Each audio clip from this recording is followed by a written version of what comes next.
আপনি যখন ইসলামের জন্য কিছু করছেন তখন সেরাটা করবেন না কেন? কেন দ্বিতীয় সেরাটা করবেন? তাই আমরা সেরা প্রযুক্তি, সেরা ক্যামেরাগুলো খুঁজে বের করার আমাদের সাধ্যমতো চেষ্টা করেছি। বলিউডের সবচেয়ে বড় ইভেন্ট, যেখানে বেশিরভাগ ফিল্ম স্টাররা আসেন, তাকে ফিল্মফেয়ার অ্যাওয়ার্ড বলা হয়। আমরা যখন আমাদের প্রথম সম্মেলন পিস কনফারেন্স করেছিলাম, আমাদের স্টেজটা ফিল্মফেয়ার অ্যাওয়ার্ডের স্টেজও চেয়েও বড় ছিল এবং আমাদের একই ডিরেক্টর ইত্যাদি ছিল। আপনাদের অবগতির জন্য বলছি, ফিল্মফেয়ারের স্টেজের কাজ যিনি করেছেন, একই আর্ট ডিরেক্টরকে এই স্টেজের জন্য নিয়োগ দেওয়া হয়েছে। এবং আমার মনে আছে, আমি প্রকাশ করতে চাই না, গতকাল একজন প্রতিযোগী বলছিলেন, ও এটা কেমন স্টেজ, আমার চোখ পিটপিট করছে, আমার মাথা ব্যথা করছে। আমি তাকে বললাম, দয়া করে কোনো ফিতনা সৃষ্টি করবেন না, আপনার সমস্যাটা কি সেটা আমাকে বলুন। আপনি কি মনে করেন হলিউডের লোকেরা বোকা? হৃদয়ের প্রশান্তি।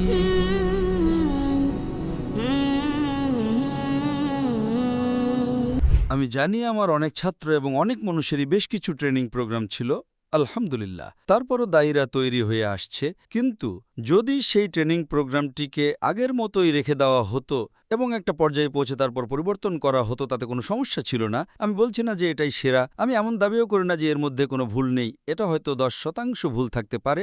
তাই যখন আপনি সেই 10% পরিবর্তন করেন, হতে পারে যে আপনি পরিবর্তন করেছেন সেটা কোনো ভুল নয়, বরং সেটাই হলো মূল স্তম্ভ, সেটাই হলো ভিত্তি। তাই যখন আমরা এই প্রোগ্রামটি করার সিদ্ধান্ত নিলাম, আমরা ভাবলাম ঠিক আছে, চলুন এমন কিছু করা যাক যা দীর্ঘদিন ধরে টিকে থাকবে, মার্কেটে থাকবে। এবং আমরা সিদ্ধান্ত নিলাম ঠিক আছে, চলুন এগিয়ে যাই। তারপর এই তারিখগুলো এলো, ফিরে এলাম, খুব ব্যস্ত ছিলাম। জাপান থেকে কোরিয়া, দুবাই, রিয়াদ, মক্কা, তারপর এখানে ফিরে এলাম। ঠিক আছে, এখন কি? ঠিক আছে, হয়তো 3-4 দিন আমি পরিকল্পনা করব, আর বাকি 4 সপ্তাহ আমি নোটগুলো প্রস্তুত করব।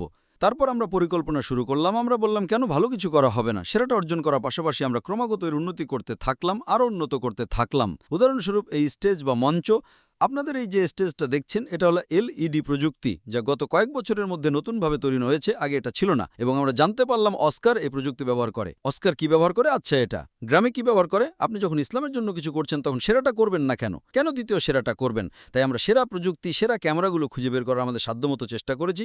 ইনশাআল্লাহ 7ম দিনে আমরা এই বিষয়ে বিস্তারিত আলোচনা করব। এবং হ্যাঁ না, তারপরে আমরা এই বিষয়ে এলাম। এবং আপনারা হয়তো জানেন না যে গত পরশু 15ই জানুয়ারিতে বলিউডের সবচেয়ে বড় শো অনুষ্ঠিত হয়েছিল, যাকে বলা হয় ফিল্মফেয়ার অ্যাওয়ার্ড। যারা জানেন তারা হয়তো দেখেননি, কিন্তু হয়তো জানেন, তাই না? অনেক সময় আপনি খারাপ জিনিস সম্পর্কেও জানেন, তার মানে এই নয় যে আপনি সেটা পছন্দ করেন। বলিউডের সবচেয়ে বড় ইভেন্ট, যেখানে বেশিরভাগ ফিল্ম স্টাররা আসেন, তাকে ফিল্মফেয়ার অ্যাওয়ার্ড বলা হয়। আমরা যখন আমাদের প্রথম সম্মেলন পিস কনফারেন্স করেছিলাম, আমাদের স্টেজটা ফিল্মফেয়ার অ্যাওয়ার্ডের স্টেজও চেয়েও বড় ছিল এবং আমাদের একই ডিরেক্টর ইত্যাদি ছিল। এবার ফিল্মফেয়ার টিকিটের ব্যবস্থায় রেখেছিল, কারণ আমরা যে খরচ করছি, আমি জানি না তাদের বাজেট কত। আমাকে বলা হয়েছে তারা হয়তো $500,000 খরচ করছে, আমি ঠিক জানি না, হয়তো তারা এর চেয়ে বেশি খরচ করছে।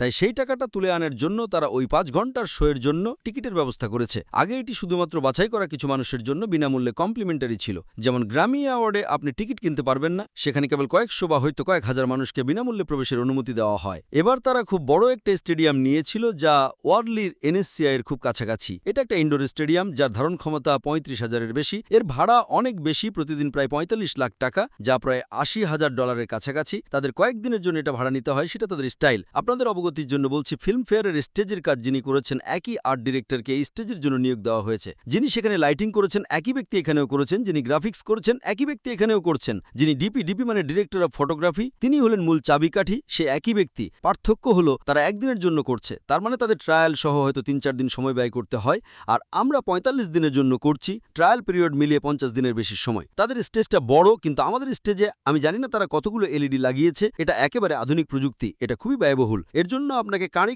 টাকা গুনতে হবে, যা হলিউডে করা হতো, এখন সেটা বলিউডে করা হচ্ছে। আমরা কেন সেরা প্রযুক্তি ব্যবহার করব না? এবং আমার মনে আছে, আমি প্রকাশ করতে চাই না, গতকাল একজন প্রতিযোগী বলছিলেন, ও এটা কেমন স্টেজ, আমার চোখ পিটপিট করছে, আমার মাথা ব্যথা করছে। আমি তাকে বললাম, দয়া করে কোনো ফিতনা সৃষ্টি করবেন না, আপনার সমস্যাটা কি সেটা আমাকে বলুন। আপনি কি মনে করেন হলিউডের লোকেরা বোকা? কিভাবে আপনার হয়তো কোনো সমস্যা থাকতে পারে। এবং আজ যখন আমি বসেছিলাম, আমি বুঝতে পারলাম সমস্যাটা আসলে কি ছিল। তার যে সমস্যাটা হচ্ছিল, সেটা এলইডির কারণে নয়, সেটা এগুলোর কারণে। সমস্যা হলো, আপনি যখন রক্ত দেখেন তখন বলেন, ও ডাক্তার আমার আত্মীয়কে মেরে ফেলছে। সে তাকে মেরে ফেলছে না, সে তাকে বাঁচাচ্ছে। আপনার জানা উচিত সমস্যাটা কোথায়। ডিরেক্টর অফ ফটোগ্রাফি সেটা দেখার চেষ্টা করেন, কারণ আপনারা সবাই বক্তা। তিনি চান প্রত্যেকের চেহারা যেন সঠিকভাবে আসে, তাই হয়তো তিনি একটু বেশি আলো দিয়েছেন। তো সাধারণত একজন অভিনেতা বলেন, ঠিক আছে, আমার মুখে একটু বেশি আলো পড়ছে, দয়া করে এটা কমিয়ে দিন, ব্যাস ব্যাপারটা মিটে গেল। তিনি জ্ঞান করতে থাকেন না। সে যদি এসে বলে আমার হার্ট অ্যাটাক হচ্ছে, হচ্ছে। কেন? না আমার বুকে ব্যথা হচ্ছে। বুকে ব্যথা মানে তো আর হার্ট অ্যাটাক নয়, এটা অনেক কারণেই হতে পারে। তাই একজন সঠিক রোগী নিজে নিজের রোগ নির্দেশনা না করে শুধু তার সমস্যার কথাগুলো বলেন। আমি যদি বলি যে আমি বসে আছি, আমার মাথা ব্যথা করছে, আমি জানি না কেন, এটা মেনে নেওয়া যেতে পারে, কিন্তু বলা যে স্ক্রিনটা ঠিক নেই, পুরোটাই মাথা ব্যথার কারণ, এভাবে অযথা হইচই বা ফিতনা তৈরি করা ঠিক নয়। আমি তাকে বললাম আপনার যদি সমস্যা থাকে তবে আমাকে বলুন, কিন্তু অন্যদের বলে বেড়ানো আপনি কি মনে করেন? তখন তাদের কেউ কেউ বলল না ঠিক আছে, কেউ কেউ বলল হ্যাঁ হ্যাঁ আমারও সমস্যা হচ্ছে এত আলোর কারণে। এগুলো সবই হাই কোয়ালিটির।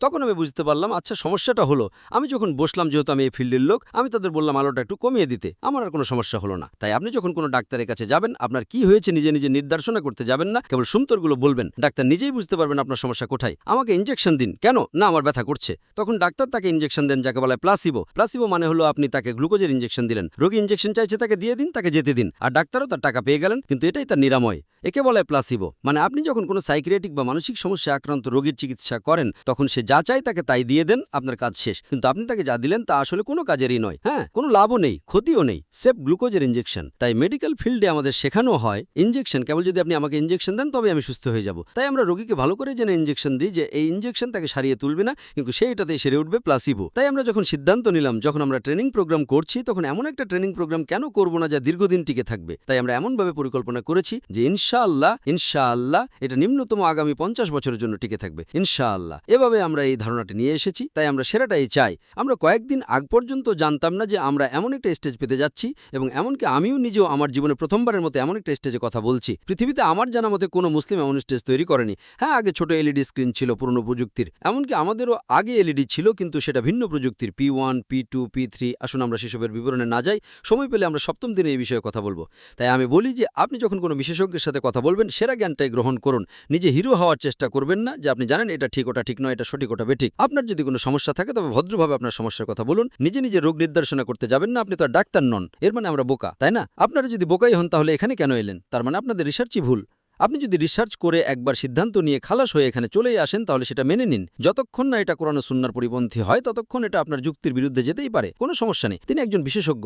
যদি কেউ এমন কিছু বলে যা কোরআন ও সুন্নাহর পরিপন্থী, তখনই আপনাকে শক্ত অবস্থান নিতে হবে, কারণ তখন আপনি সেই মাস্টারকেই বা চাবিকাঠি পাবেন না, আপনি আল্লাহর সাহায্য পাবেন না, যেটা সবচেয়ে গুরুত্বপূর্ণ। এমনকি আপনি ভুল ধরতেও পারলেন, তবে এমনটা বলবেন না যে এটা হারাম। কেন? আপনি কি বিশেষজ্ঞ? আপনি কি স্কলার? এমনকি আপনি যদি মনে করেন যে এটা কোরআন এবং সুন্নাহর পরিপন্থী, তবে সেটা প্রশ্নের আকারে হওয়া উচিত যে এটা কি অনুমোদিত, হারাম নয়। আমি জানি গতবার ও শেখ আপনি যা করছেন এটা হারাম।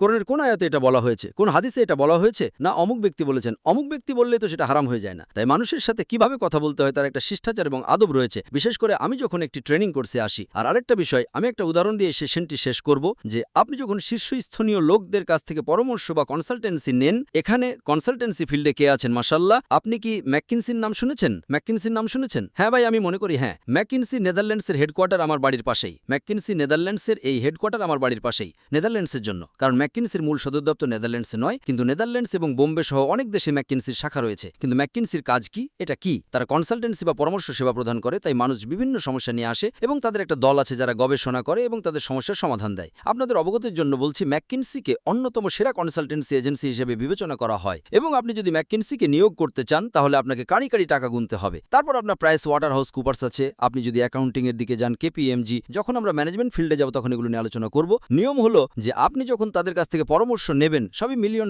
ব্যাপার, এর চেয়ে কম কিছু নয়। এবং আমি এমন অনেক কনসালটেন্টের সাথে মিলার সুযোগ পেয়েছি, পরামর্শ নিয়েছি। এমন নয় যে আমি $1 মিলিয়ন দিয়েছি। আমার এমন বন্ধু আছে যারা আমার জন্য টাকা দিয়েছে মাশাআল্লাহ, এবং তাদের চার্জও অনেক বেশি।